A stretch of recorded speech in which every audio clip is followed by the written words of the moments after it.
Estão me ouvindo bem, né? Estamos ouvindo bem. Estamos ouvindo. Pronto. Pessoal, a gente vai dar continuidade aqui à nossa aula do Novo Testamento. E naquela mesma proposta, deixa eu ver uma coisa aqui. Temos Gesso, tá por aí?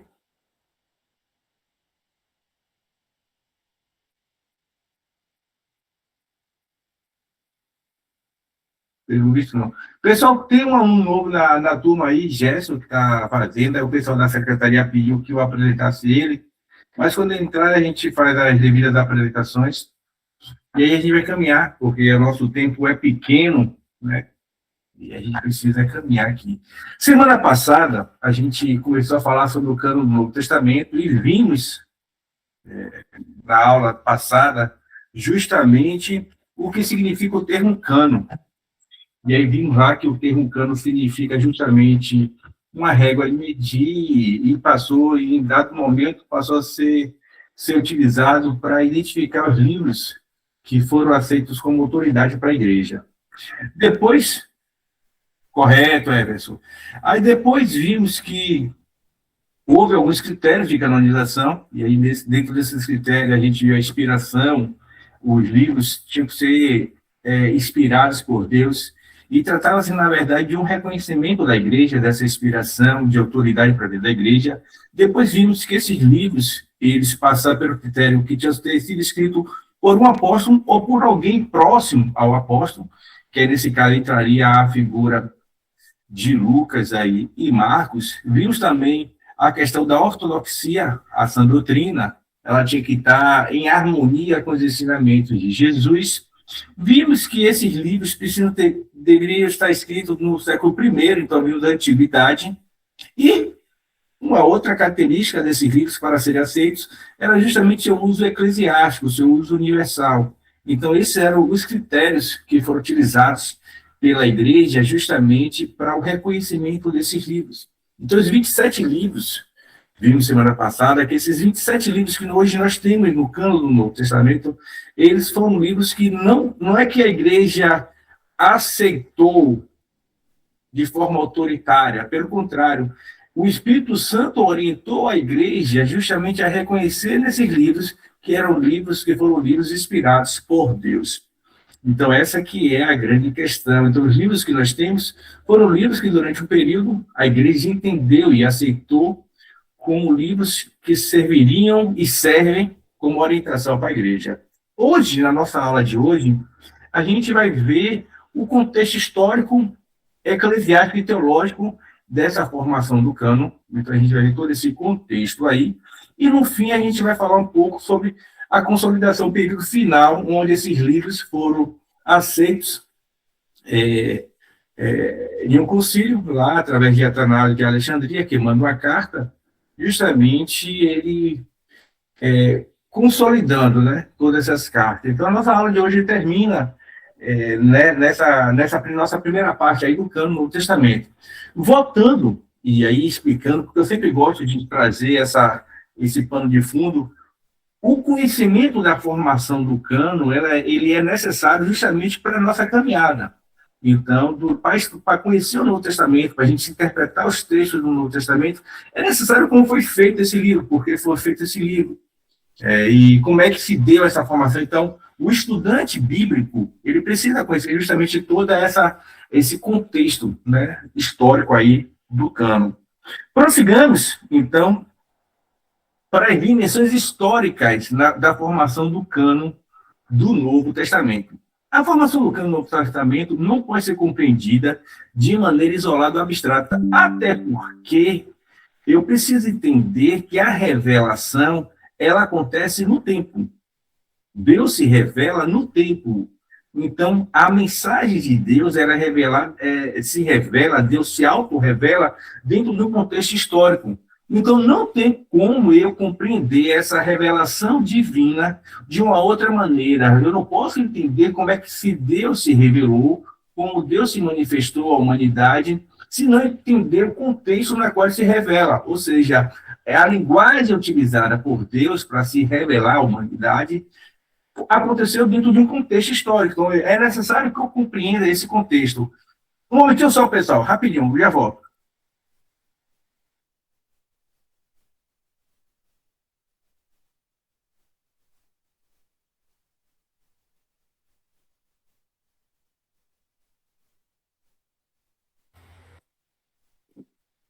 Pronto, retornei.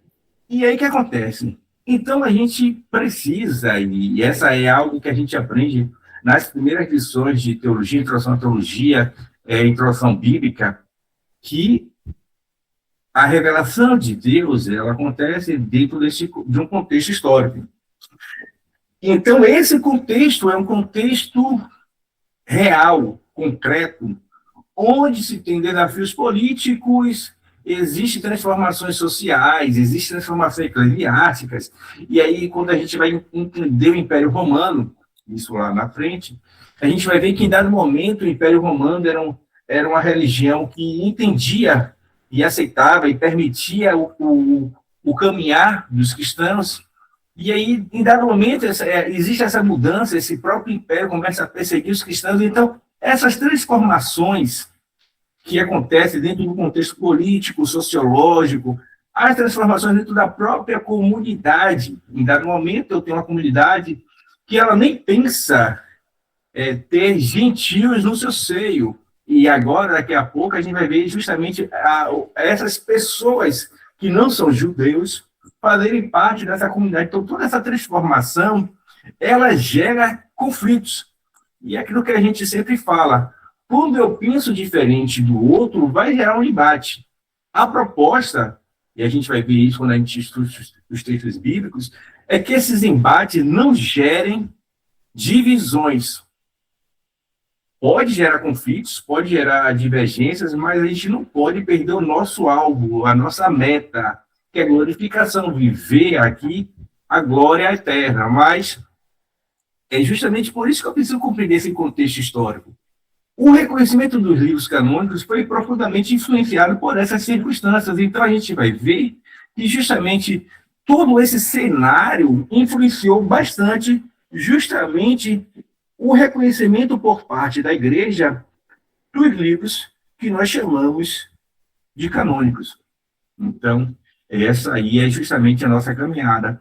E para a gente entender essa dimensão da formação do cânon, a gente divide isso em três eixos, em três dimensões: a dimensão, o contexto político, contexto eclesiástico e o contexto teológico. E dentro dessas três dimensões, aí, dentro desses três eixos, é que a gente vai conversar um pouquinho agora. Alguém tem alguma pergunta para fazer até agora, da aula passada, do que a gente viu até agora? Alguma colocação?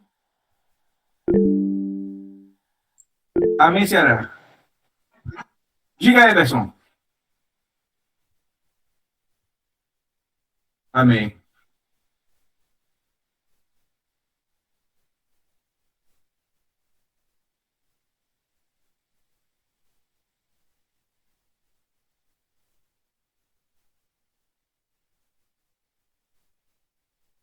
Pronto, é justamente sobre isso que a gente vai falar aqui agora. E aí a gente vai ver justamente isso aqui agora, a influência aí de Roma.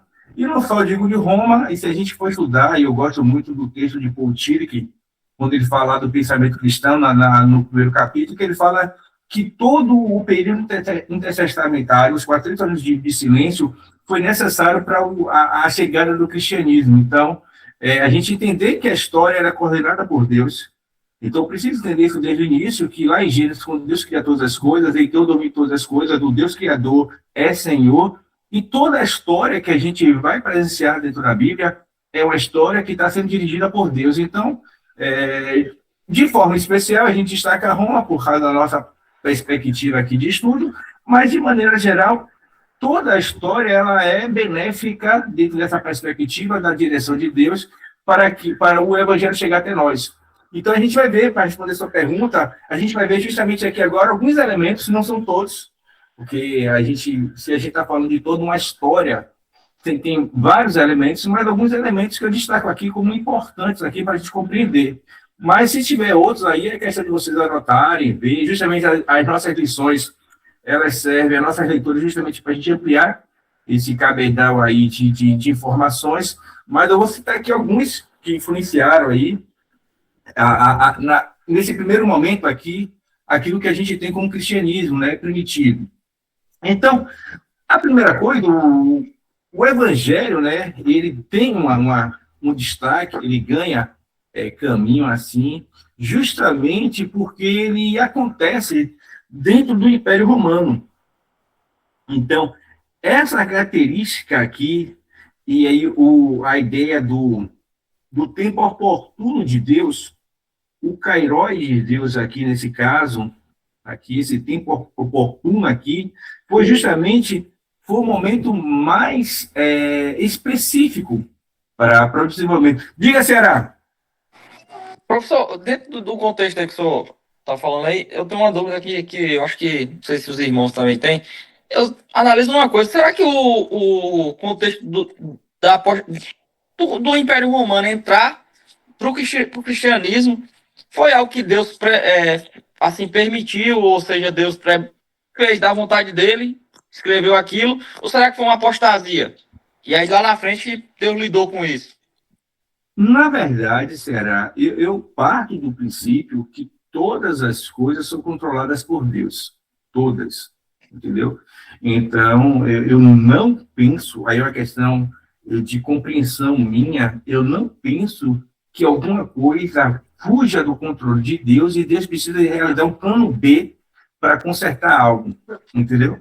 Então, eu não tenho eu não faço essa leitura, ok? Claro, você vai ter outras pessoas que vão entender que algumas questões foram porque o homem agiu de uma forma, ele se comportou de uma forma, e Deus teve que fazer um plano B para consertar ou se adaptar ao erro ou a essa atitude humana. Que isso, particularmente, para nosso contexto denominacional, né, nosso contexto batista, é algo que a gente não pode pensar, porque no momento que Deus muda a sua ação por uma atitude minha, eu estou dizendo que esse Deus é mutável. E aí a gente traria dentro de uma questão do atributo de Deus, da imutabilidade divina. Que não é o meu caso, que vocês vão estudar com teologia sistemática, mas onde eu quero chegar?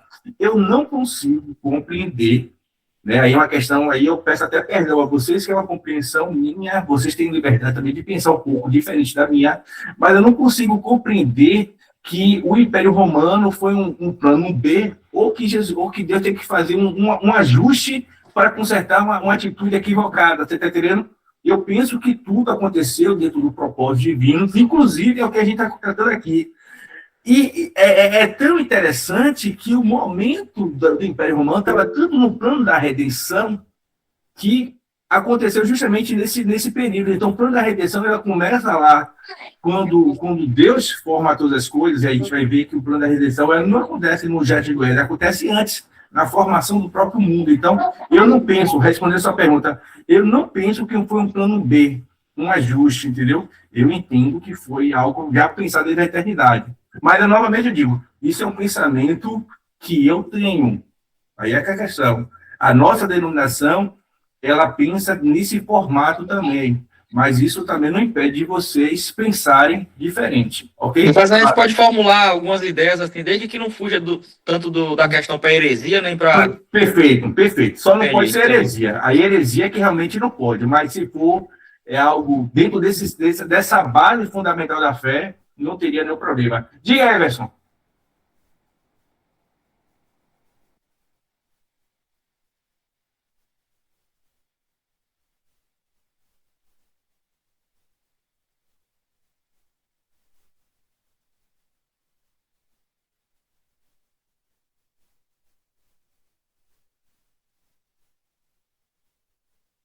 O Everson, eu vou te pedir perdão, porque a gente vai entrar em outro gênero literário, em uma outra ambiente, e aí eu vou ser ingrato com o professor de Antigo Testamento, entendeu?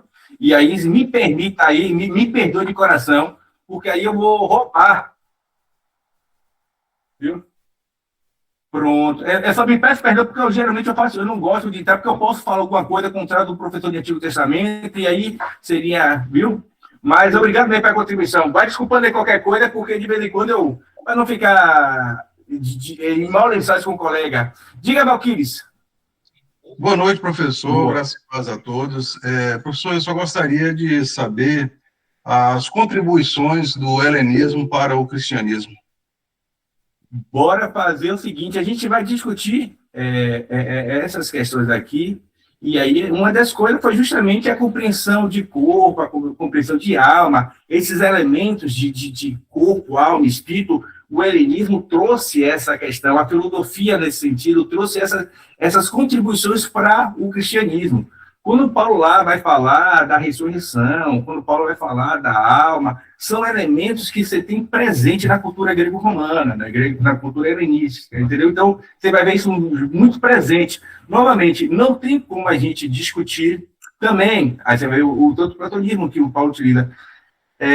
A gente não vai discutir tudo isso aqui agora, porque estou falando nesse momento dos elementos que contribuíram para o cânon, para a arrumação dos livros. Lembre-se que vocês têm um material onde a gente vai falar do contexto religioso do Novo Testamento, entendeu? Então, vai ter um momento, uma aula, se não me engano, a quarta ou a quinta aula, quando a gente fala do contexto religioso, a gente vai entrar nessas questões, a religião dos mistérios, a filosofia, a própria religião judaica, tudo isso contribui para o Novo Testamento. Nesse momento aqui, apesar de estar tudo dentro do mesmo contexto, a gente está dando um enfoque na formação do cano. Mas não se preocupe, não, que, se eu não me engano, na quarta, ou na próxima aula, ou na quinta aula, a gente vai tratar justamente desses assuntos com mais detalhes. Então, aí vai...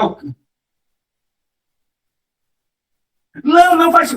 Sabe por quê? Não, sabe por quê, Everson? É porque a gente está sempre em contato com o Novo Testamento. O Novo Testamento é uma disciplina que a gente sempre tem contato. Então, quando a gente estuda as cartas paulinas, quando a gente estuda os evangelhos, a gente sempre tem contato com essas informações. E aí foi aquilo que eu falei no início, né?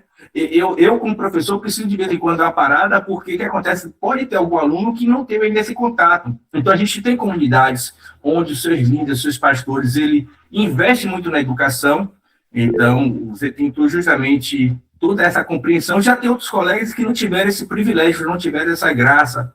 Então, por isso que eu estou sempre dando aquela puxada, não é por nada, não. É porque eu sei que tem colegas daqui que precisam desse passo a passo, entendeu? Mas, voltando aí, tanto a Everson como ao Pires, como se diz, agora que eu estou vendo aqui, e aí respondendo ao Valquíris, se eu não responder agora nessa aula, provavelmente na próxima ou na quinta aula, a gente tem mais detalhes acerca dessas contribuições para dentro do próprio contexto cristão, beleza? Aí, beleza, eu gostaria até que o senhor trazesse relevo a questão da língua grega. Pronto, não se preocupe não que a gente vai abordar todos esses elementos aqui, ok? Não se preocupe que a gente vai caminhar. Tem ainda muita coisa pela frente ainda. A gente, se Deus permitir, a gente ainda tem mais 2 semestres aí. Vocês têm que orar muito por mim aí, para que a gente possa caminhar. Vai se acostumando, viu, professor? A nossa turma aqui é bem ansiosa e o povo quer beber bastante da fonte, viu? Não se preocupe, não. Estamos aqui para isso. Pronto, bota lá meu envelope e meu pedido. Bora lá. Então, pensei o seguinte, uma das coisas que contribuiu dentro dessa proposta do Império Romano foi a Pax Romana. E justamente a Pax, ou seja, aí depois vocês vão ler com calma, justamente essa permissão de transitar pelo território romano, né, de caminhar, ele permitiu justamente que os cristãos, e aí a gente pega o exemplo do apóstolo Paulo, fizesse toda essa caminhar, né? Então, a Pax Romana, esse tratado de paz dentro do território romano, para o cidadão romano de forma específica, ele permitiu justamente esse trânsito, esse caminhar, além do mais, que você tinha justamente rotas e redes já desenhadas. Então, isso facilitou muito o caminhar. É como se fosse hoje, nos nossos dias, a gente precisando fazer um trabalho missionário, um trabalho de expansão, de pregação, e você entender seria o melhor roteiro, a melhor caminhada. Eu vou levar, são 400 quilômetros, eu vou pegar aqui, parar, vou viajar 100 quilômetros, parar, vou almoçar, vou tomar café, depois vou prosseguir. Então você percebe que toda essa estrutura, ela facilitou justamente a disseminação tanto dos evangelhos como das cartas, porque as cartas circulavam nessas rotas. Então, diferente de hoje, né, ao pessoal que tem menos tempo do que o de caminhada, antigamente a gente mandava cartas, né, escrevia cartas, hoje em dia a gente tem e-mail, tem telefone. Então, você tem um processo, você tinha um processo, você tinha um prazo, você tinha um horário, não era algo assim instantâneo de você chegar aqui e postar, não. Então, você tinha um horário de viagem de navio, o tempo do mensageiro, a distância. Então, toda essa estrutura da Pax Romana, desculpe, ela criou esse ambiente para a disseminação do evangelho. Também, essa mesma estrutura política, a gente vai ver posteriormente, produz uma pressão sobre a igreja. Então, a gente vai ver lá que, em dado momento, essa estrutura romana de império, esse benefício que o império trazia diante da sociedade, quando o cristianismo começa a se colocar contrário àquilo que era contrário à palavra de Deus, ela também começa a sofrer essa pressão. É aquilo que John Stott ele comenta justamente sobre a contracultura. A gente vive em um mundo, diante de uma sociedade, que se posicionar a favor de Deus significa, muitas das vezes, ser contra a autoridade constituída, contra um sistema constituído. Então, a gente vai ver isso justamente quando a gente estuda aí a estrutura romana. Perseguições imperiais. Então, tudo isso dentro desse contexto político influenciou a escolha, a gente está falando aqui da escolha do cânon. Lembre-se que estamos ainda discutindo aqui a escolha dos 27 livros do Novo Testamento. Então, diante disso, só para a gente não perder o foco, diante disso daqui, as perseguições romanas, elas fizeram e contribuíram justamente para a seleção desses livros, porque muitos cristãos estão morrendo, muitos cristãos estão apostatando da fé, muitos cristãos estão deixando o evangelho para adotar o evangelho do imperador, a religião do imperador. Muitos estão realmente já perdendo forças. Então, esses livros que foram escolhidos tinham justamente como objetivo criar esperança diante das perseguições. Então, esses livros que são escolhidos, são livros que são escolhidos justamente para dar esperança, para encorajar esses cristãos diante daquilo que estão sofrendo, diante das perseguições.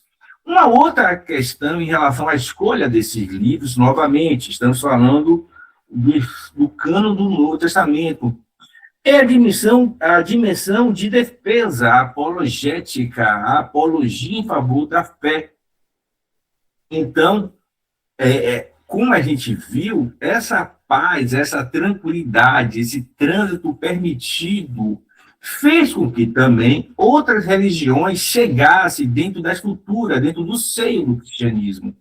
Então, pessoas estão se levantando também, pessoas estão escrevendo o contrário, ou melhor, estão interpretando muitas vezes as palavras dos apóstolos de forma equivocada.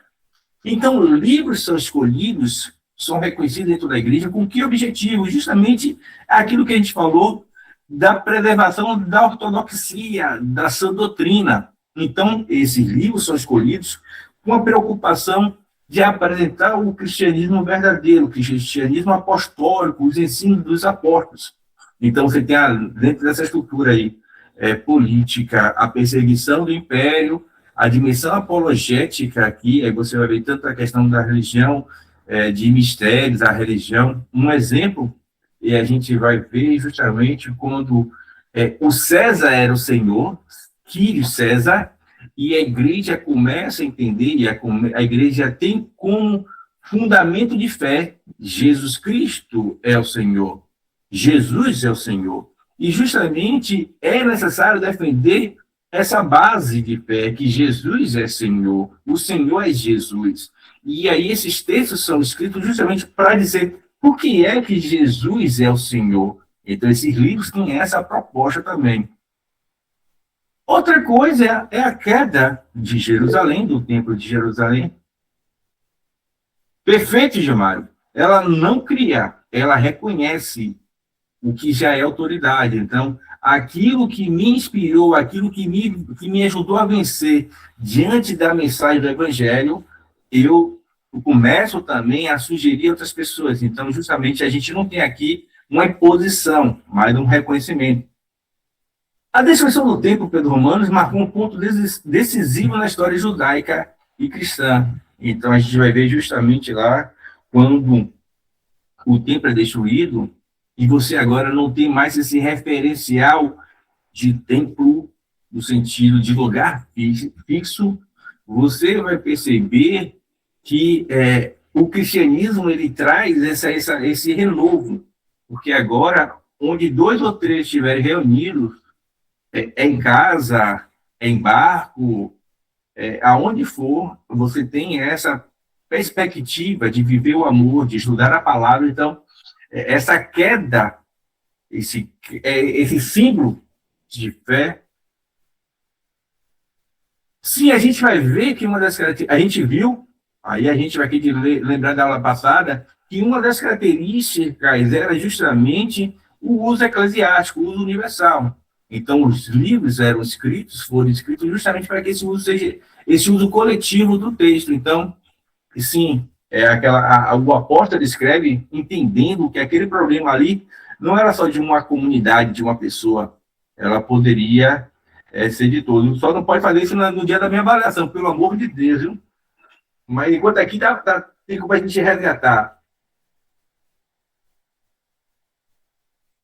Um outro contexto é o contexto eclesiástico. Aí entra a autoridade apostólica e a organização da eclesia, da igreja. À medida que as testemunhas oculares do ministério de Jesus iam falecendo, a igreja enfrentava um desafio crucial: como preservar fielmente o ensino apostólico. E isso é uma grande preocupação. Novamente, gente, hoje é fácil para mim, que já tenho tudo pronto, criticar, falar, ou até me aventurar, porque já está tudo escrito. Naquele momento, as pessoas que caminhavam próximos de Jesus, aquelas pessoas que viram e que eram a testemunha, começaram a morrer também. E qual é a preocupação? A preocupação e essa nova geração? Diante desse vasto material que tem aí, se a gente pudesse utilizar uma linguagem hoje nossa aqui, como a gente controlar as fake news? Seria algo assim, mais ou menos. Como é que eu posso controlar as informações que não são verdadeiras acerca de Cristo? Diga, Belinda. Então, professor, partindo desse ponto, pensando nisso, o número também de livros foi algo pensado para, na hora de escolher os livros canônicos, tipo assim, não ter muitos livros para que não tivesse muitas ideias ou concentrar? Será que esse também foi um pensamento deles, a questão da quantidade dos livros? Deu essa curiosidade aqui agora. Eu digo você, eu não penso em relação à quantidade, né? Pô, tem que ser 27, não pode ser acima de 30. Não, não creio que tenha sido esse pensamento.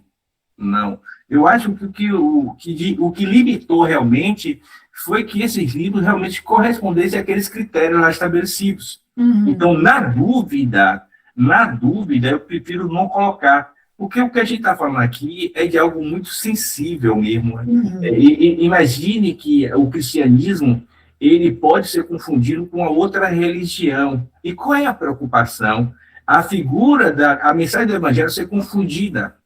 Então, qualquer coisa que viesse confundir a mensagem do evangelho, eu não daria espaço à ideia, eu não vou dar espaço para qualquer ideia contrária que possa tirar a essência do evangelho, entendeu? Uhum. Então, eu não penso. Aí é que a questão também, eu posso depois até dar uma pesquisada para ver se tem uma resposta, alguém comentar alguma coisa semelhante, mas, a princípio, não era essa preocupação da igreja estabelecer, né? Tem que ser no mínimo 30, ou aquela questão que a gente vê no Antigo Testamento, aí é o número, e provavelmente alguém deve ter simulado que é o número, aí é a divisão, a subtração, Mas, a princípio, não tem nada que indique que, nesse primeiro momento, você tem uma preocupação de limite. O que se tem, realmente, é a preocupação que todos os livros que estejam presentes cumprissem aqueles critérios.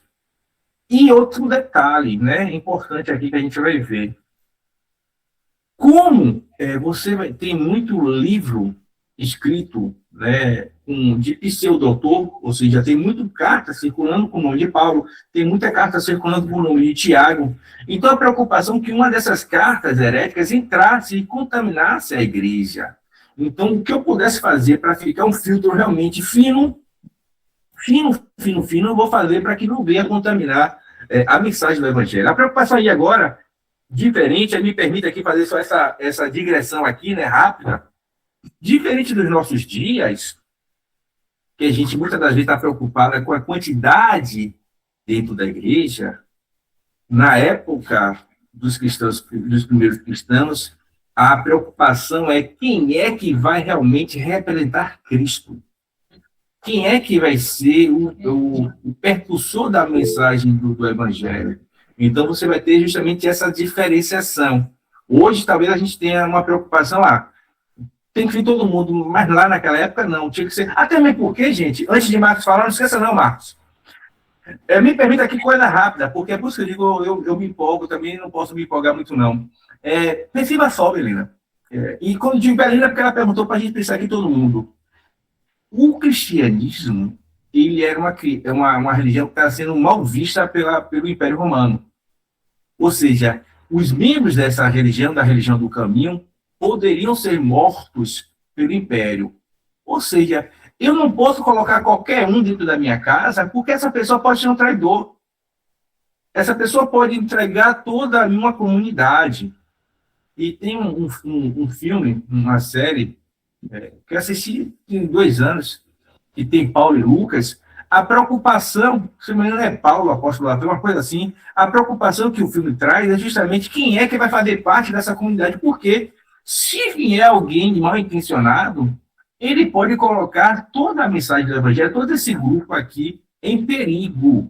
Então, a grande questão aí é justamente eu crio um critério muito, muito pesado, posso assim dizer, para que as pessoas que viessem pudessem seguir e realmente ter a garantia que aquelas pessoas são pessoas transformadas. Tem essa questão. Eu não sei, Everson, eu não sei, mas eu vi essa parte que me chamou muita atenção nesse sentido. Diga, Marcão, desculpa ter tomado o seu tempo. Boa noite, a graça e paz. Amém.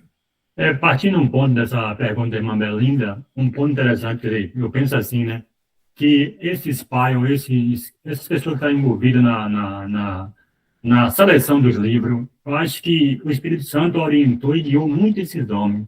Ou seja, não partiu só do conhecimento literário, mas a inspiração do Espírito Santo que orientou, que guiou, que mostrou qual o ponto certo, qual o livro correto, qual o livro indicar. Ou seja, que nem o senhor mesmo colocou o filtro. Eu acho que o filtro, nesse momento, aí agiu a razão foi do Espírito Santo, que orientou e que guiou, que deu discernimento. Porque, como são inspirados por Deus, como naquela época estava construindo esse canon para que viesse para a posteridade, eu acho que o Espírito Santo trabalhou muito e muito bem na inspiração, até para ter uma base sólida, para não entrar em heresia, para não entrar o pensamento contrário à Escritura. Então, no meu pensamento, eu acho que a parte maior foi a ação do Espírito Santo agindo na vida desses homens. Sim, e a igreja mesmo, é o Espírito Santo dentro do processo da própria igreja, né, como corpo, né? Então, é aquela experiência que às vezes a gente... E aí a disciplina de teologia contemporânea, culto cristão, não é a nossa disciplina não, mas só para a gente falar aqui, também aquela experiência que a gente tem enquanto corpo, né? As pessoas todas em um só sentimento, em uma só comunhão, e o Espírito Santo falando com todo mundo. Então, é bem mais do que indivíduos. Aí eu só faria esse adendo aí, Marcão, não é que você está errado, não. Eu colocaria justamente igreja, corpo. A igreja realmente, toda a comunidade que estava ali, que tem acesso a esse material, e como o Valquíris colocou aqui, e esse material era aceito pela comunidade, a comunidade aceitava, e ela transmitia aquilo para outros irmãos. Então, o irmão que foi alcançado aqui na minha comunidade, aqui na minha cidade, e ele abriu lá uma igreja na outra cidade, quando eu sou abençoado com esse material, quando eu sou abençoado, e aí a igreja sente esse mover, essa transformação, porque a mensagem, ela precisa gerar transformação. Quando eu sinto tudo isso acontecer, eu vou propagar, eu vou passar essa mensagem lá para frente. Então, quando a gente for ver no final, o que a gente vai perceber é que essas cartas já estão sendo autoridade, já estão sendo reconhecidas antes mesmo de ter um fechamento. Então, essa que é o milagre do Novo Testamento, nesse cara aqui que a gente está estudando, é que antes mesmo que eu fechasse, antes mesmo que eu decidisse que esses livros são livros de autoridade para dentro da igreja, a própria igreja como comunidade já abraça, já aceita. Diga, Sueli. Oi, Pró, boa noite. Boa. A irmã Belinda trouxe aí um questionamento, né, interessante, porque no próprio texto que o senhor pediu para a gente ler, ele disse que o apóstolo João falou assim, né, outros sinais que não estão escritos neste livro. E aí ele vem, se todos fossem escritos, cuido que nem ainda o mundo todo poderia conter os livros que seriam escritos. Mas assim, aí depois, logo adiante, ele fala também que tudo poderia, todos esses livros estão sujeitos ao ensino e à tradição oral dos apóstolos, e que eles devem partir desse pressuposto, né, da submissão desses livros pelo que os apóstolos viram. Perfeito. Né? Então, assim, eles são testemunhas oculares, digamos assim, os apóstolos. Então, seria isso uma evidência própria? É o critério. O critério foi que a gente, um dos critérios foi que a gente viu semana passada, que tinha que ter sido escrito por um apóstolo ou por alguém que caminhou com esse apóstolo. Com esse apóstolo. Então a certeza é justamente que quem produziu esse material foi alguém que caminhou realmente com Cristo, aprendeu com Cristo e começou a ensinar. Foi o que a gente vai ver daqui a pouco. A gente precisa entender que a tradição, da mesma forma que acontece com o Antigo Testamento, a tradição oral, no primeiro momento, a mensagem ela é uma mensagem oral. A gente não tem uma mensagem logo escrita. Então, qual era a verdade? Os discípulos aprendiam, né, com Jesus, e aí esses discípulos aprendiam e começaram a ensinar, né, os apóstolos, né, os apóstolos começaram a ensinar. Nesse ensinamento, e por que eles ensinavam? Porque eles aprenderam diretamente do mestre. Só que estão sendo perseguidos. Muitos começam a ser mortos. E o que acontece? Eu preciso deixar esse material, não escrito como testemunha, mas para que alcance mais pessoas. Então, eu estou preso, é o caso de João. João está preso na ilha de Patmos. Como é que ele vai escrever uma mensagem de encorajamento preso? Aí, como é que ele vai aconselhar? As cartas paulinas, que a gente vai ver no segundo semestre. As cartas paulinas nada mais é do que Paulo ele precisa responder demandas urgentes da igreja e ele começa a escrever uma forma de atender, já que ele não pode ir naquela comunidade naquele momento. Então, a gente percebe que ele sai da oralidade. E qual é a questão? Essas pessoas que estão escrevendo são autoridades. Por que são autoridades? Porque caminharam com o próprio Cristo. Não é qualquer pessoa. Por isso... Diga. Então, a autoridade apostólica ela é um critério para o cânon, né? Sim, tem que ser. É o critério do cânon. Por isso que você vai ter, lá no momento, alguns textos que não são escritos, porque justamente você não garante a autoria. Quando você vai ver, estudar os livros específicos, não esqueça não, Anderson, quando você vai estudar alguns livros específicos, o debate pela autoria é importante, por quê? Porque entra nessa questão, se aquele autor não fosse um autor canônico, ele provavelmente não... Desculpa, se não fosse um autor apostólico, ele não estaria no cânon. Então, as grandes discussões que a gente tem no Novo Testamento, da questão da autoria do livro, dos questionamentos, a crítica textual em cima dos autores, é justamente por causa de um desses critérios. Então, a apostolicidade é um dos critérios importantes que contribuíram para o cano aí, para a arrumação desse cano aí. Não sei se respondi, mas eu sei que enrolar é enrolar. Perfeito. Diga, Anderson.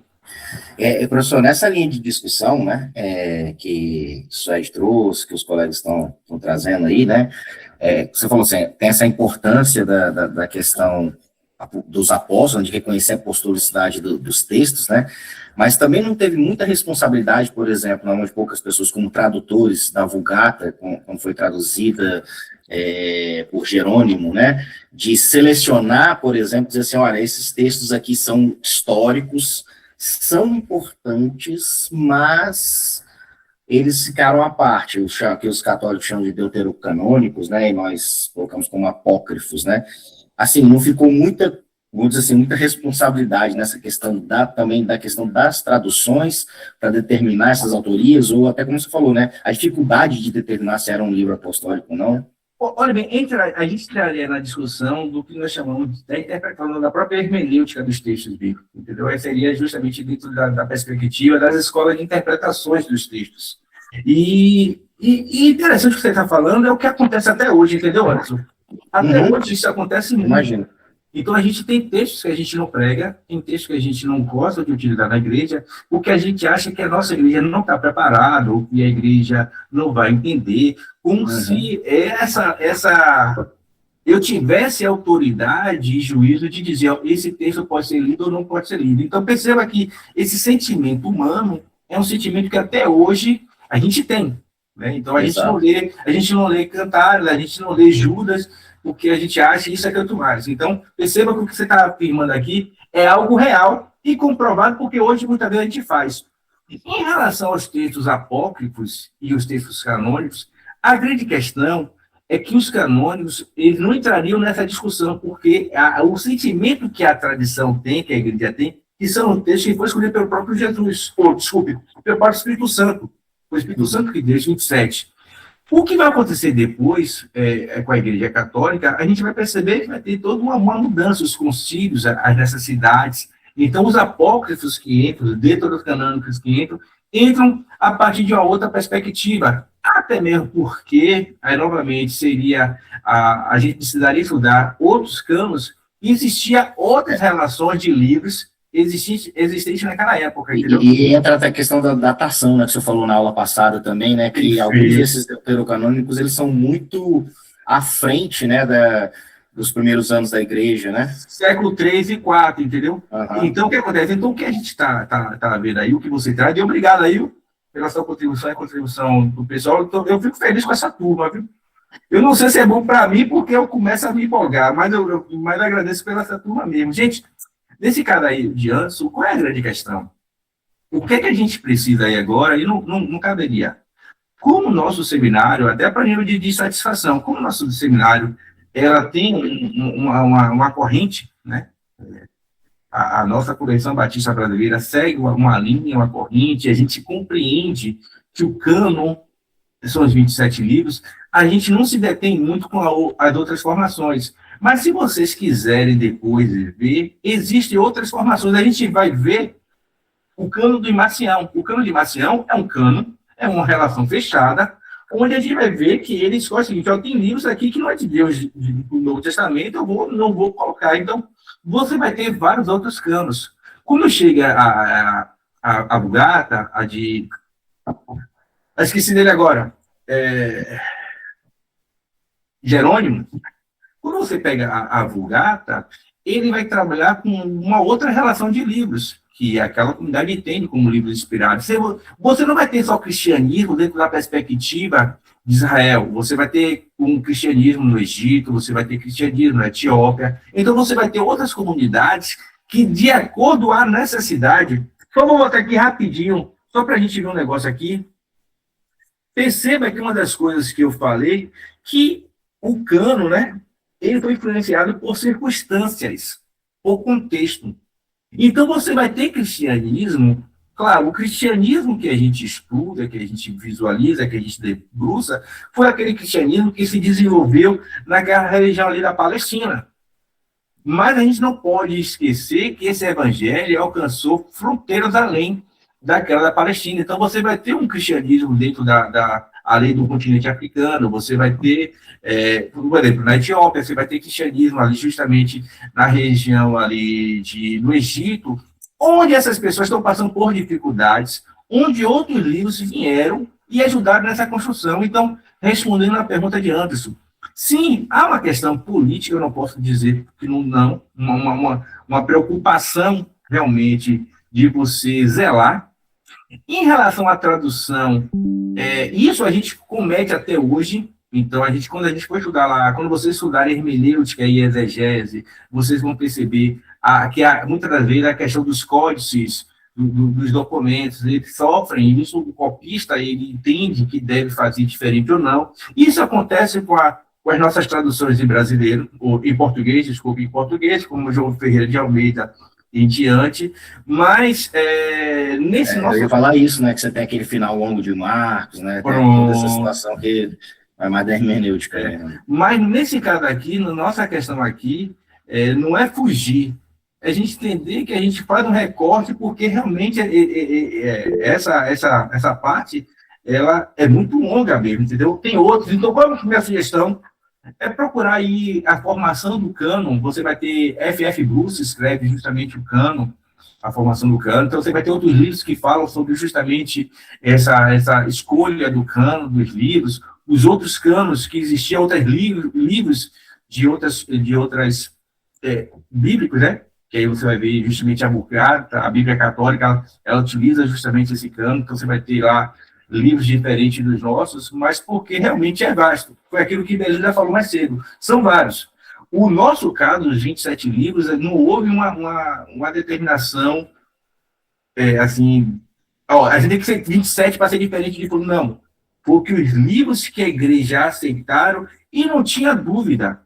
Porque quando você vai pegar os outros livros aí escritos, tem algumas dúvidas. Assim, alguém citou semana passada o pastor de Hermes, a Epístola de Barnabé. Há dúvidas acerca do teu livro. A data, foi no período 2. O que está acontecendo no século 2 e 3? Então, toda essa preocupação no século 2 e 3, você tem um fortalecimento do gnosticismo. O gnosticismo, ele caminha muito próximo com o elemento do cristianismo, porque ele se apropria de várias religiões e cria uma base única para ele caminhar. Então, tudo isso é preocupante. Então, o meu marco é primeiro século. Mas o cara escreveu o segundo século. Não, eu preciso ter uma segurança. A minha margem de segurança é essa. Então, a preocupação nesse primeiro momento é a gente não colocar nada que venha contaminar o nosso arraial. O que o cristianismo está formando, e foi aquilo que Paulo falou, que nada venha justamente comprometer o bom perfume de Cristo. Não sei se respondi, Anderson. Mas eu sei que, como enrolar, eu sou perfeito. Isso eu tô assim, cada dia mais melhor. Pronto, Pronto. Diga, Everson.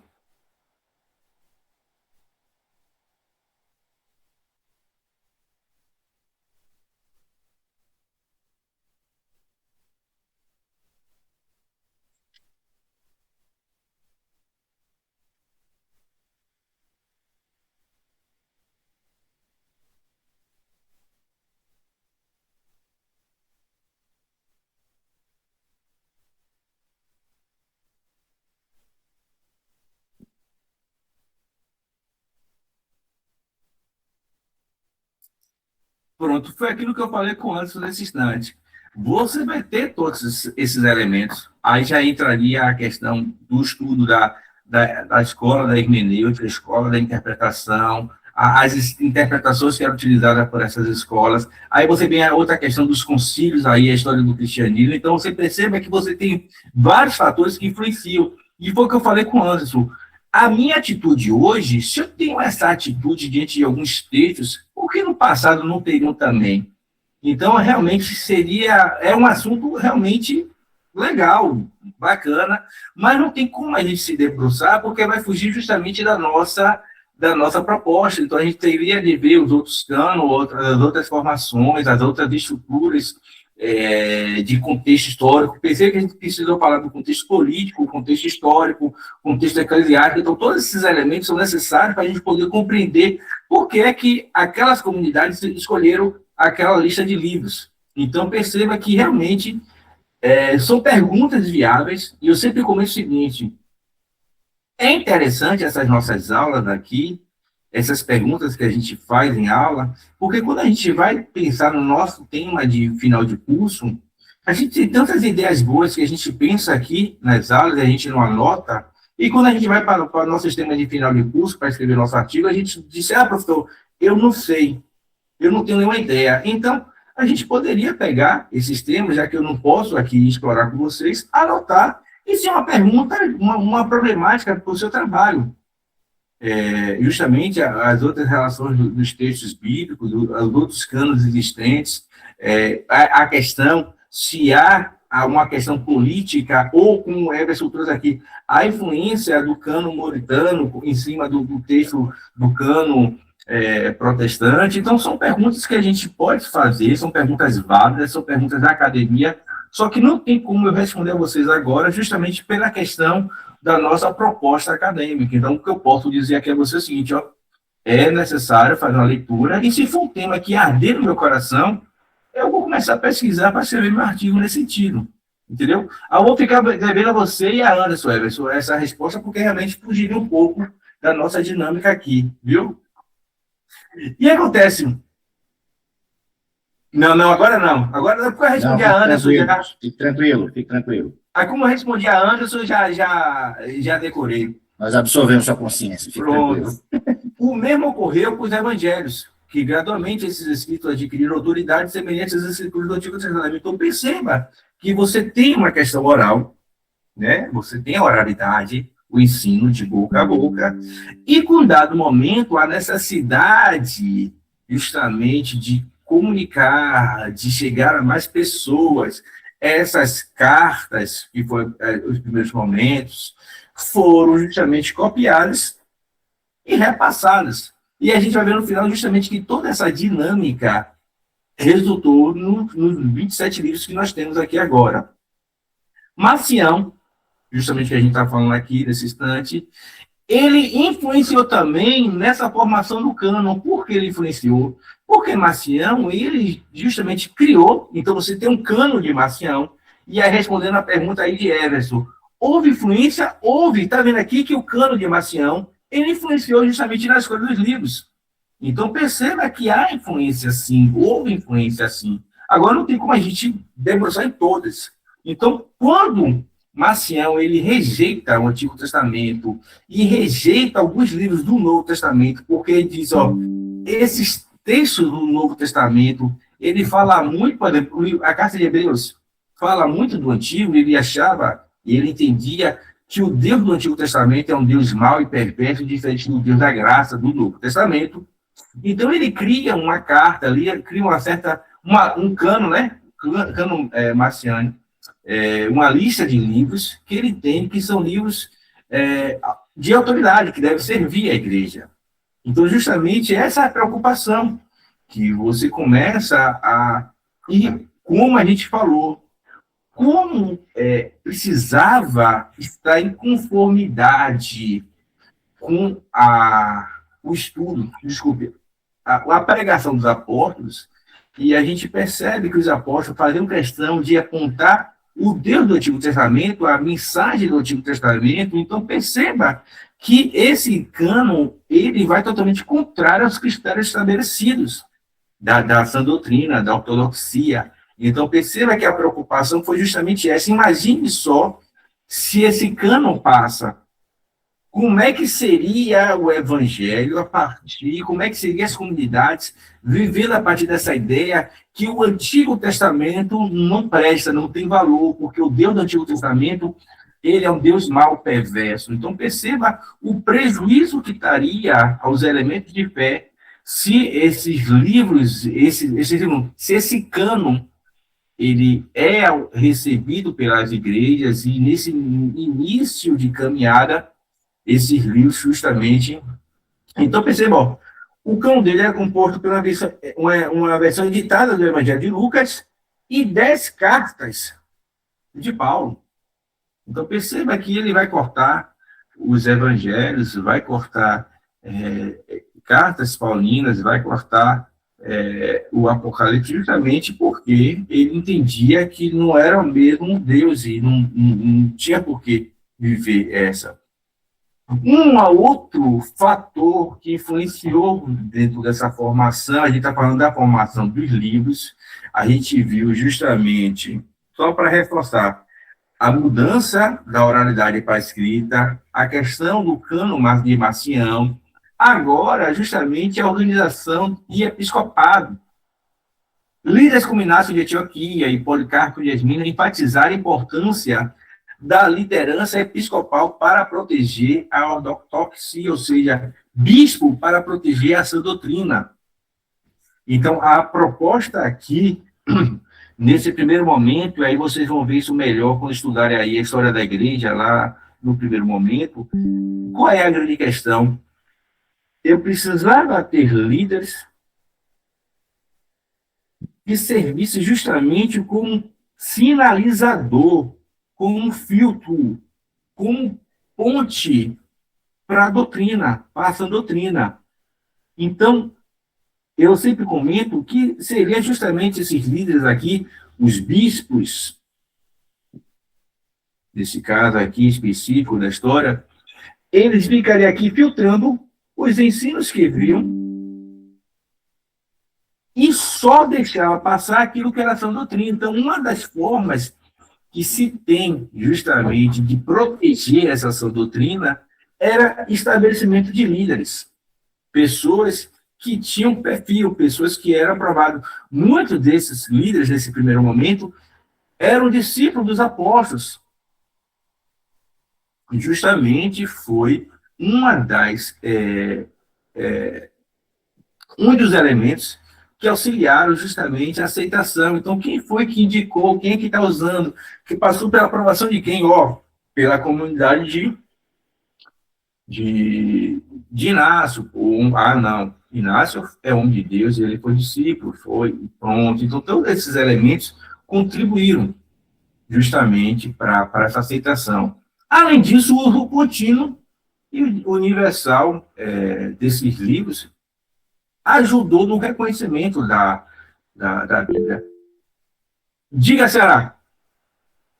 Professor, nesse caso aí, quando os bispos pegavam e tinha uma doutrina que tinha algo que eles precisavam decidir, e aí ficava confuso até entre eles, né? Nesse caso, era aí que surgiu os concílios, né? Perfeito. Os concílios surgem aí nesse aspecto aí. Perceba que os concílios surgem justamente para discutir elementos que pudessem prejudicar a sã doutrina. Então, você tem um elemento de fé, uma base de fé, então você tem lá Jesus Senhor. Um exemplo. Jesus é Senhor. Essa aqui é nosso elemento de fé. Isso aqui ninguém discute. Jesus é Senhor. Aí alguém diz o seguinte, Jesus só é Senhor dentro da igreja. E começa a dizer que o senhorio de Cristo só é permitido dentro da igreja. A outra vai dizer o seguinte, não, o senhorio de Cristo é só dentro de casa. Então, perceba que, às vezes, as pessoas, ou não entendem, ou não compreendem, ou, de acordo com o seu contexto, ela aplica de uma outra forma. Então, diante desse cenário onde essa pedra fundamental pudesse ser quebrada, né? Pudesse ser destruída ou mitigada, enfraquecida, os concílios surgem justamente com esse objetivo, de discutir como proteger esse elemento aqui de fé. Então, aquilo que viesse, Jesus só é Senhor dentro da igreja, se eu percebesse que isso poderia trazer um malefício para essa ideia, eu dizia, não, ele é Senhor na igreja, Senhor em casa, Senhor na rua, aonde estiver ser humano, ele é Senhor. Pronto, bati o martelo aí. Eu não bati o martelo porque eu quero, porque eu tenho poder, não. Eu estou criando um mecanismo para proteger a verdade universal, a verdade que é eterna, entendeu? Então, justamente, os concílios surgem, aí vocês vão ver na história do cristianismo, justamente com essa necessidade aí, quando tem essas dúvidas. Diga, Alan. Professor, boa noite. Boa. Eu queria saber o seguinte, nesse processo aí da formação do cânon e desses concílios, eu queria saber qual foi a importância ou a influência da questão política. A gente sabe que é a época de perseguição e tal. Eu queria saber qual a influência, né, da política, da perseguição política dessa época para a formação do cânon. O Alan, na verdade, aí, para a nossa estrutura aqui, para a nossa discussão aqui, não houve influência nenhuma, ok? Só para entender. Para a nossa discussão, a influência que houve, até se tiver uma influência política aí, humana, ela foi orientada e conduzida por Deus. Então, quando a gente discute aqui o cano do Novo Testamento, foi aquilo que eu falei logo no início aqui, é a gente entender que Deus está no controle de todas as coisas, e mesmo se houvesse ou houve alguma manipulação humana aí, isso aconteceu com a permissão de Deus, não foi algo que fugiu da vontade de Deus. Então, dentro dessa perspectiva da inspiração, até os conchavos, que a gente vai ver nos concílios com a história da igreja, eles foram direcionados pelo próprio Deus, então nada fugiu do controle de Deus. Então tem essa questão aí. Agora, dentro da história do cristianismo, você vai ver algumas questões que realmente nos chamam a atenção para pensar acerca de algumas questões, entendeu? Mas dentro da perspectiva aqui do cano, foi a pergunta que você me fez, dentro dessa perspectiva de cano aqui, se houve alguma manipulação, alguma coisa com um caráter meramente humano, eu posso até estar achando que eu estou manipulando, mas na verdade eu estou sendo utilizado por Deus para chegar àquela conclusão. E isso aí que a gente trabalha dessa ideia da inspiração dos textos, entendeu, Alan? Compreendido. Diga, Wesley. Ô, professor, eu estava lembrando do primeiro concílio, que foi o concílio de Jerusalém, ali relatado em Atos, né? E ali é interessante porque às vezes a gente pode ter na nossa mente que os concílios eram algo bonitinho, assim, que não haviam discussões acaloradas, e ali a gente vê como o cânon realmente foi algo de Deus mesmo, foi uma inspiração divina para que entrasse em um consenso, porque ali a gente vê várias problemáticas, né, o cristianismo se confundindo com o judaísmo. Imagine como não foram os outros concílios, né, então assim, tinha que ter uma intervenção mesmo do Espírito Santo para conduzir tudo isso, né?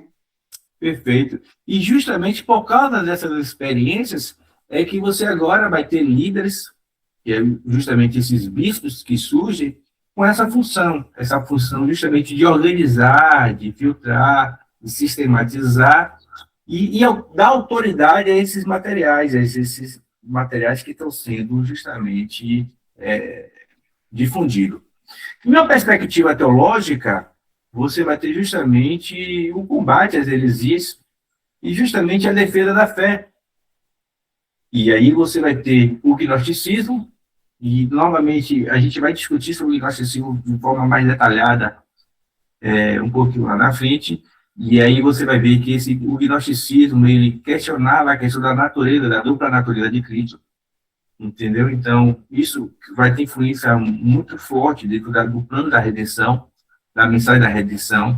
Então, você vai ter, e o gnosticismo, se vocês quiserem depois ler, você vai perceber que ele traz alguns elementos que, se não tivermos atentos, a gente começa a entender porque ele se aproveita de várias religiões da época, né, daquele período.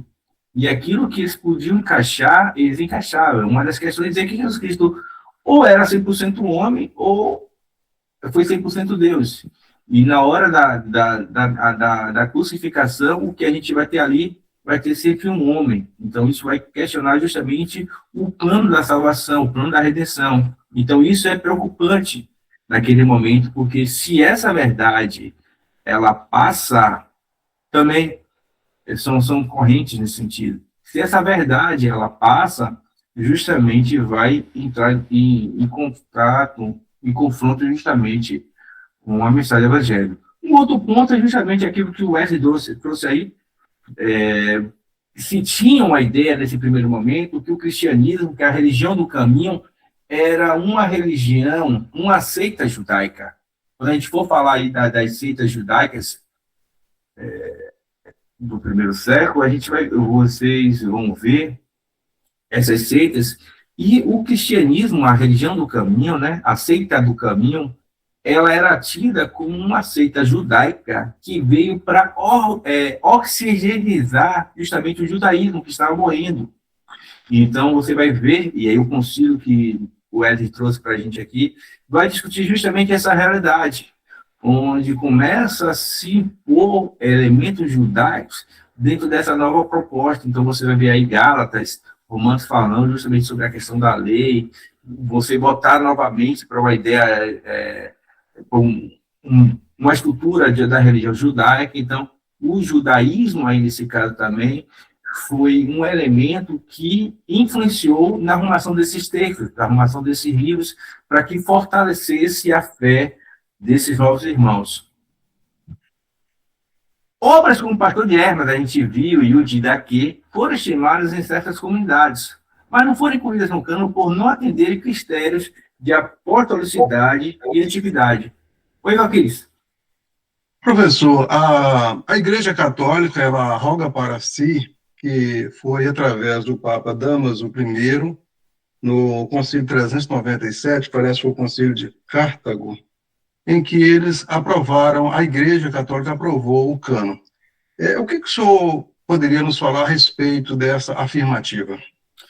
Foi aquilo, a gente vai ver aqui no final, o que acontece?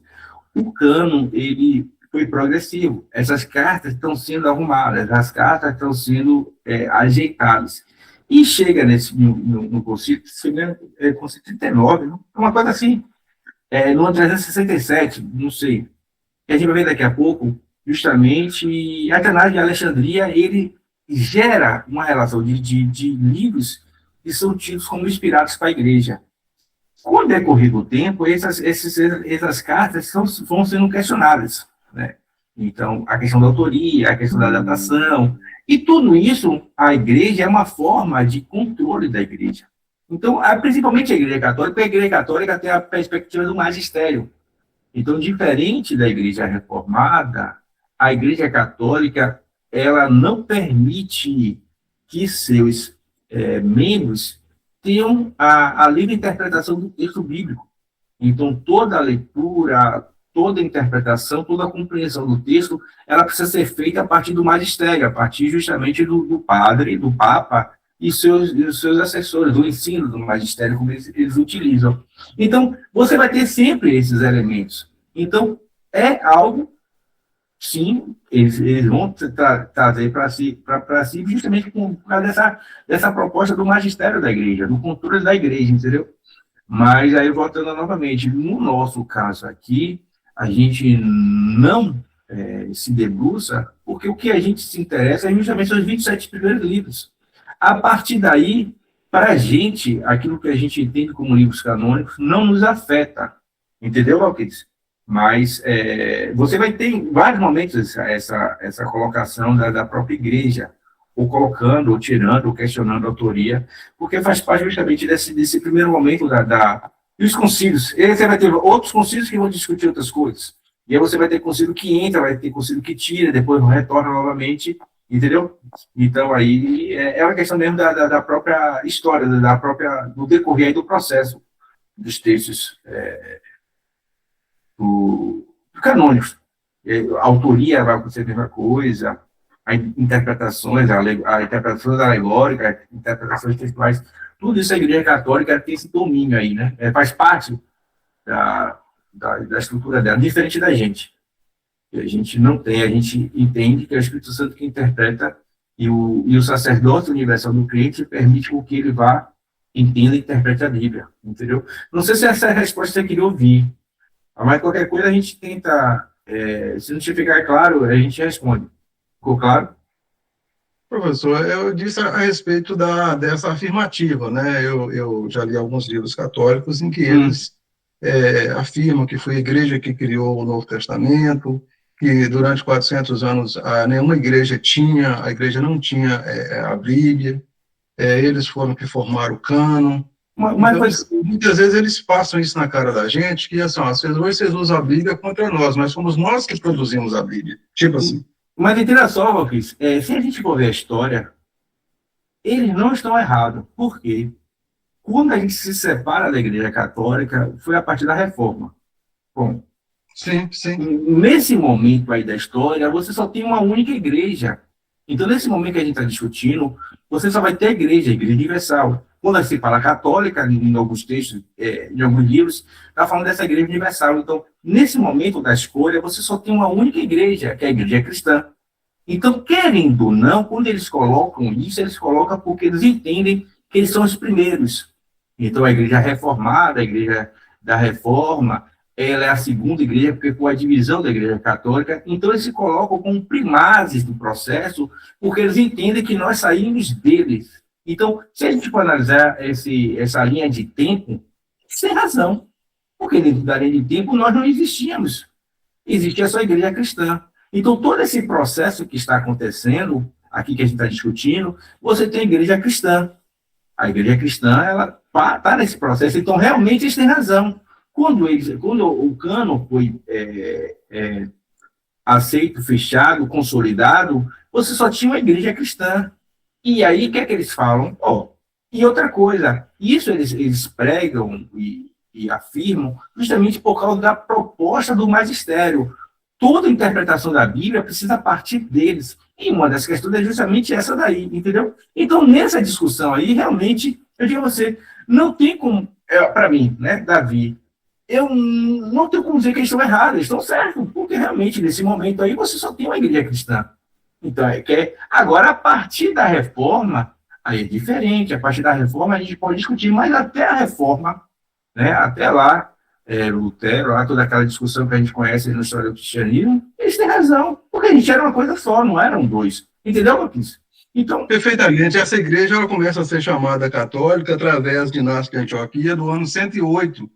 Então, naquele momento ali, a igreja cristã ela era denominada de católica. Pronto, perfeito, é isso aí. Católico, porque dentro daquela ideia de universal. Então, você tem a igreja cristã, que é todas. Agora, essa ideia de católica, como a gente faz a divisão católica e protestante, vai acontecer justamente na reforma. Então, querendo ou não, né, nesse ponto aí, não tem como a gente dizer que estão errados. Entendeu? Não tem. São coisas que, agora, o que a gente questiona é a questão do magistério. A liberdade, a interpretação, cada cristão que o Espírito Santo tem. Alan, sua mão está levantada, não sei se você quer falar, vou passar para a Suede, qualquer coisa eu passo para você novamente. Diga, Suede. Não, seria essa dúvida mesmo, porque na minha mente, meu irmão Valquíris falou sobre essa questão do catolicismo. A gente não veio dos católicos, assim, né? Sim, veio. Porque até o século XV, como mesmo o senhor disse, a gente estudando agora a história do cristianismo, estudando aqui com o senhor, eu estou percebendo isso, estou tendo até mais uma amabilidade com eles. Perfeito. Não, e você vai perceber que isso faz parte, vai fazer parte, entendeu? E aí a gente, quando vocês for estudar a história da teologia, vocês vão perceber também que muita doutrina nossa que tem surgiu desse período também. Então, o que eles afirmam tem razão. O cânon, eles decidiram, não que eram eles, a Igreja Católica Romana que a gente conhece, mas a Igreja Católica é uma igreja universal. Então, os cristãos, eles escolheram os 27 livros. Agora, como eles têm um poder, né, eles entendem, né, pela escrita, né, do magistério, que a igreja, somos nós somos os primeiros, vocês foram os segundos, vocês que saíram, né, e você vai ter algumas súmulas papais que eles colocam como se a gente fosse apóstatas da fé, né? Então a gente aposta toda a fé. Então tem essa questão aí. Mas essa afirmativa. Não, mas Alan, não é essa questão de menor, maior, é a questão mesmo do texto, né, da leitura.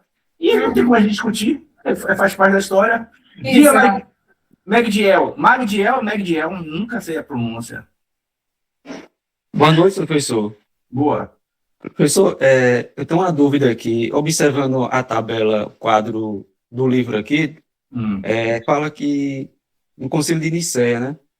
Aí tem uns pontinhos, observando aqui, tem uns pontinhos de interrogação nos livros de Tiago, 2 Pedro, 2 João e 3 João. Aí vem minha pergunta, o Concílio de Nicéia, que tem esses pontinhos de interrogação, é porque eles desconheciam o livro ou porque rejeitaram mesmo esses livros? Colocaram em discussão. Entendeu? Então, os livros, foi aquilo que a gente discutiu desde o início. Alguns livros entraram em discussão, ou pelo teor, ou pela proposta, ou por questionar a questão da autoria. Então, alguns livros, foi aquilo que Belinda falou, mas comentou e eu comentei. A preocupação é que não passasse nada que viesse de fora. Então, alguns textos realmente foram discutidos. Não foram, talvez, aceitos no primeiro momento, né? Mas foi justamente essa discussão. Saíram, depois retornaram, porque eles precisavam ter certeza do que se está tratando. Diga, Mércio. Professor, aproveitando a oportunidade, uma dúvida também. Qual a diferença, né? Católica e católico apostólico romano, quando foi dado isso, né? Esse nome, essa... como é que eu posso dizer, meu Deus? Eles se autodenominaram católico apostólico romano, que é uma diferença, né? Católico, como o senhor bem disse aí, quer dizer Igreja Universal, é diferente da Igreja Católica Apostólica Romana, é a mesma coisa, eles aderiram a esse nome. O mestre, Quando isso aconteceu?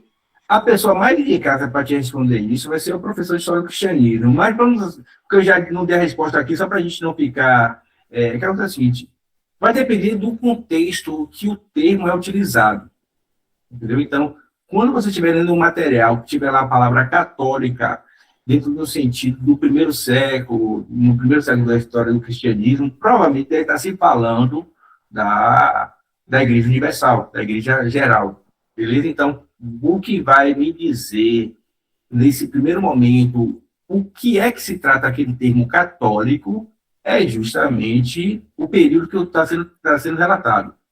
A partir da reforma lá, quando você aparece católico, eu preciso entender se está falando da Igreja Católica ou do católico dentro do sentido geral. Então, eu preciso fazer essa diferenciação. Dentro dessa proposta, após a reforma, você vai ter surgir católicos em todo momento. Lembre-se que eu vou ter 12 bispos. Lembra que a gente falou aqui dos bispos?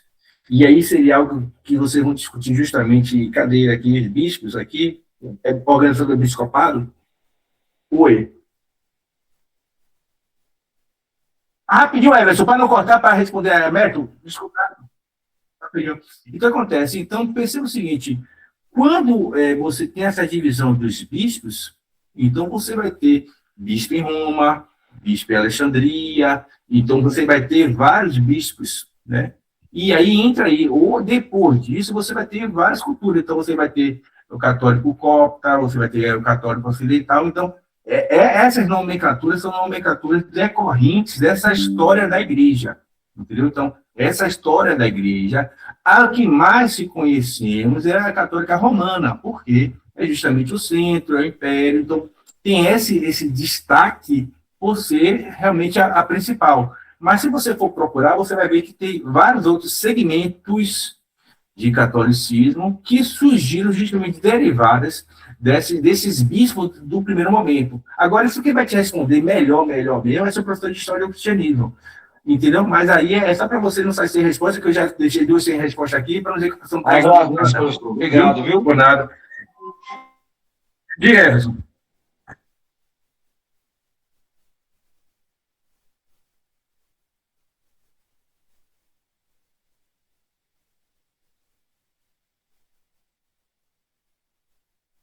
Mas é o seguinte, aí é o professor de História do Cristianismo, me ajude.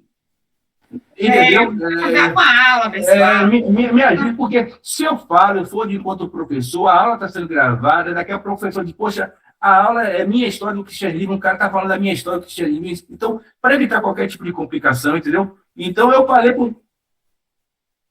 Não, porque aí eu estou dizendo que eu sou incompetente, que eu não domino minha aula, entendeu? Então tem coisa que a gente precisa ter cuidado, entendeu? Só por isso. E eu só respondi a Mestre porque eu já dei 2 cortadas aqui, eu já disse que não. Então, justamente para a gente, eu não me empolgar e entrar na seara do colega. Obrigado, professor. Não. E é o que acontece. Como a gente falou semana passada, você vai ter o pastor de Hermes, e o Didaquê, que sou. E aí você também, eu posso colocar a Epístola de Barnabé, também aqui, que foram livros que estavam naquele período, eram livros... Não, Epístola de Barnabé, mas o que está dentro desse meio processo aqui, entendeu? E acontece, você vai ter justamente esses livros que têm um valor didático, mas a preocupação é que eles não eram apostólicos e não foram escritas no período lá do século I. Então, tudo isso foi elementos que auxiliaram a escolha justamente do cânon para evitar justamente. A parte do professor de História do Cristianismo está de parabéns com vocês, viu? Porque aí, o que acontece? A consolidação do final do cânon do Novo Testamento.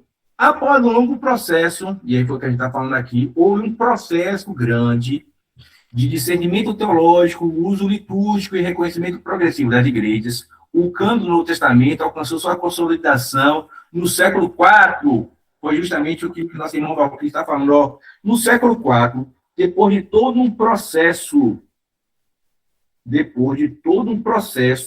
né, não foi algo da noite para o dia, foi todo um processo de debate, de discussão, é que a gente tem justamente uma definição. A consolidação não significa a criação de uma nova lista de livros, mas a confirmação oficial daquilo que havia sendo usado pela igreja. Então, o que a gente vai encontrar aí não é uma criação de livros, são livros que estão sendo utilizados, que estão sendo já colocados, e você consolidou todos esses livros em uma única lista. Então, o que a gente fala de cânon justamente é consolidar aquilo que já está sendo utilizado durante aí o processo. Durante os séculos II e III, já existia ampla concordância quanto à maioria dos livros do Novo Testamento, os 4 evangelhos, Atos dos Apóstolos, as cartas paulinas e diversas escrituras eram amplamente aceitas. Entretanto, foi a observação que Mésio fez. Alguns livros foram objeto de discussão em determinadas regiões. Hebreus, Tiago, Pedro, 2ª e 3ª carta de João, Judas e Apocalipse. Essas discussões não indicavam a rejeição doutrinária. Olhe, não está falando da questão da doutrina, mas prudência quanto à apostolicidade e à circulação desses escritos. Foi aquilo que eu falei. É a preocupação que não entrasse algo que não atendesse àqueles critérios. Gradualmente, à medida que o uso litúrgico e o consenso se ampliava, esses livros também foram reconhecidos como canônicos. Então, são critérios rigorosos para que evite qualquer dificuldade. Em 367, justamente a carta festal de Atanásio de Alexandria, ele marca, justamente apresenta a lista dos 27 livros do Novo Testamento. É exatamente como a gente conhece hoje.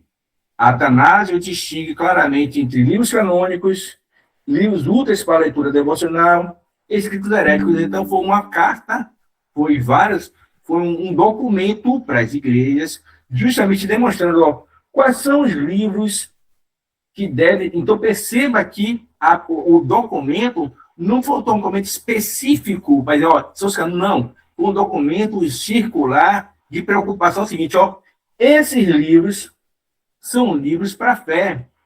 Esses livros aqui são livros úteis para a devocional. Já esses aqui são livros heréticos, tome cuidado. Então, perceba que esse documento, ele sai com esse objetivo. E dentro desse documento, tem lá a lista dos livros, dos 27 livros, que nós entendemos, deixa eu botar aqui, que a gente entende e considera como nossos livros canônicos. Eu acabei saindo da aula. Deixa eu ver se eu boto aqui, gente. Mas, o que é que acontece? Vou botar...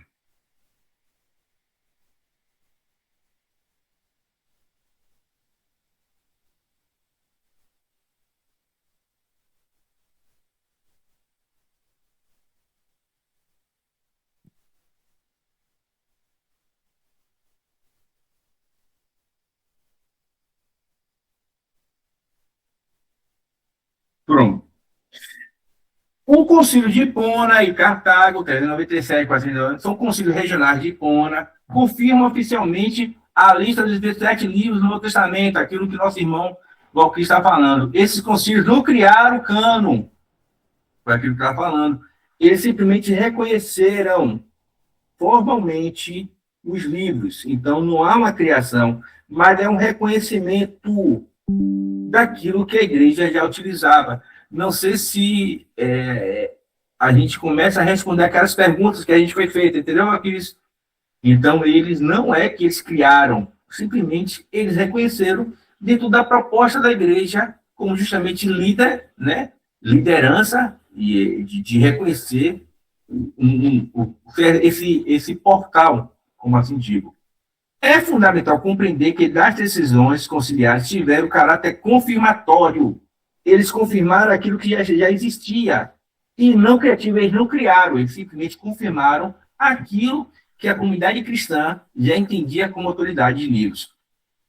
A autoridade dos livros não se derivou.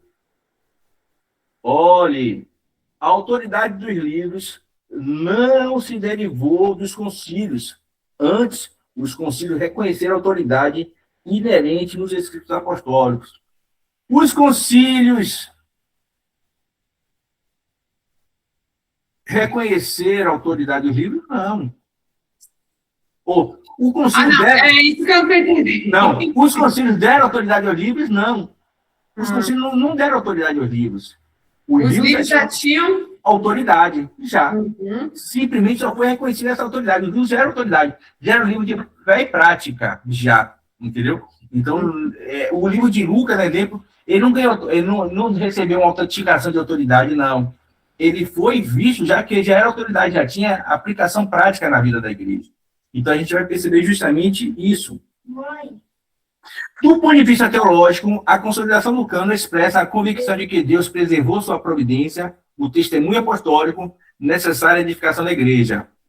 A formação do cânon demonstra a centralidade de Cristo como conteúdo da revelação, a importância da apostolicidade como fundamento histórico, a atuação da igreja como comunidade de que discerne sob orientação. O Everson, deixa eu ver aqui. Ô, Gilmário, foi o que a gente está falando aqui. É todo um processo. Não foram os bispos que decidiram. A gente viu justamente o seguinte, eu vou fazer o seguinte, porque a aula está terminando, e semana que vem eu vou reforçar novamente essa aula, porque eu acho que não ficou claro aqui essa questão, porque o que a gente está discutindo aqui, e é justamente no final, os bispos não decidiram nada, quem decidiu tudo foi até a pergunta de Alain. Quem decidiu tudo foi a autoridade do próprio livro, a igreja está utilizando esses livros já como autoridade. Então, não é uma decisão de uma pessoa, é a igreja já reconhece, já utiliza de forma ampla esses livros aí. A questão dos bispos que a gente viu foi justamente mais uma forma para a gente arrumar esses livros, ou seja, a comunicação, quais são os livros que você utiliza, como é que você utiliza. Então, você vai ter esse pessoal que vai ajudar nessa consolidação desses livros. Entendeu? Mas quem fez, quem autorizou, quem orientou, foi o Espírito Santo. Esses livros já estão sendo atuados, já estão sendo utilizados na igreja. O cânon do Novo Testamento não é fruto de imposição institucional, ou seja, o cânon do Novo Testamento não é fruto de bispo, não é fruto da igreja, é um resultado de um processo orgânico, histórico e teológico que culminou na confirmação dos 27 livros no final do século IV, ou seja, não foi algo imposto por homens, foi o que a gente está discutindo. Prof, o negócio, sabe o que está acontecendo com a minha cabeça? Eu queria saber o seguinte, quem é que representava esse concílio? Aí, novamente, eu venho aqui a questão. A gente precisaria dar uma estudada nos concílios. Aí seria a história do cristianismo, entendeu? Vocês estão tendo aula de história do cristianismo, não é isso? Professor, o senhor já imaginou como é que é essa nossa aula de história do cristianismo? Já deu para imaginar, não deu? O senhor já deu para imaginar como é a aula de história do cristianismo? Olhe bem, novamente, Valquíris, aí foi o que eu falei aqui com o Suede. Nesse caso específico, essas perguntas a gente precisava fazer para a história do cristianismo. Porque o que acontece? Não é porque a igreja autorizou e foi que eles falaram, eu preciso ter alguém que me ajude como autoridade.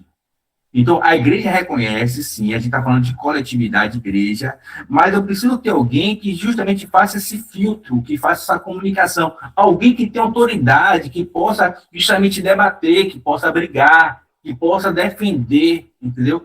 ou não, o livro ou não livro, se esse livro é apostólico, se não é apostólico, porque é apostólico. Então, a questão toda aí desses bispos, desse concílio, é uma questão mais burocrática, sim, justamente para dizer o seguinte, ó, a partir de agora, qualquer pessoa que venha com algo diferente daquilo que foi pensado, seria a decisão da Igreja Batista. Você não tem uma assembleia, é justamente essa decisão da Assembleia da Igreja, entendeu?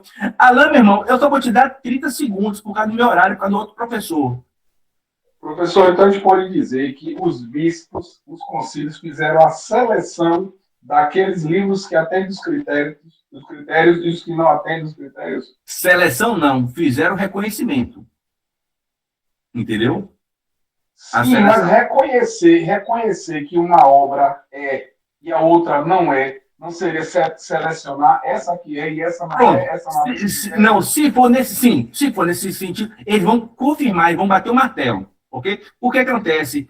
Já está sendo utilizado por todo mundo. O que eles vão fazer é justamente copiaram aquilo que está sendo útil para todo mundo e colocaram em uma lista única. Ó, esses livros aqui são heréticos, não servem para nada. Ó, esses livros aqui são livros didáticos, podem ser utilizados. Esses aqui são inspirados. Então, de acordo com a minha experiência, esses livros aqui, entendeu? Então, você vai ter justamente o concílio entraria com uma decisão final. Gente, ó, eu vou parar por aqui, é justamente no nosso horário. Mas semana que vem, a gente retorna aqui. A gente retorna aqui e a gente conclui aqui esse finalzinho e entra na questão política do Novo Testamento. Obrigado, professor. Ore pela professora de História do Cristianismo. Bora! Deus abençoe vocês.